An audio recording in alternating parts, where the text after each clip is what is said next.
বিসমিল্লাহির রহমানির রহিম। চতুর্থ পাড়া রুকু 15। মোহাম্মদ রসুল ব্যতীত কিছু নয়, তার পূর্বে বহু রসুল গত হয়ে গেছে।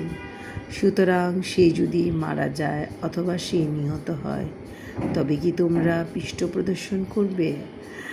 এবং যে পৃষ্ঠ প্রদর্শন করে সে কখনো আল্লাহর কিছু ক্ষতি করতে পারে না, এবং আল্লাহ শীঘ্রই কৃতজ্ঞ ব্যক্তিবর্গকে পুরস্কৃত করবেন।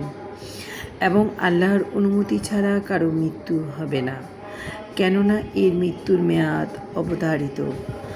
আর যে কেউ পার্থিব পুরস্কার চাইবে এবং তাকে তার কিছু দেব, এবং সে কেউ পারলৌকিক পুরস্কার চাইবে, আমি তাকে তার কিছু দেব এবং শীঘ্রই কৃতজ্ঞদের পুরস্কৃত করব।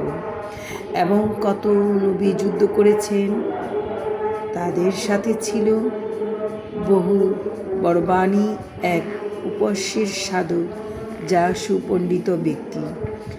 আল্লাহর পথে তাদের যে বিপর্যয় ঘটেছিল, তাতে তারা হীনবল হয়নি, দুর্বলও হয়নি এবং নতও হয়নি।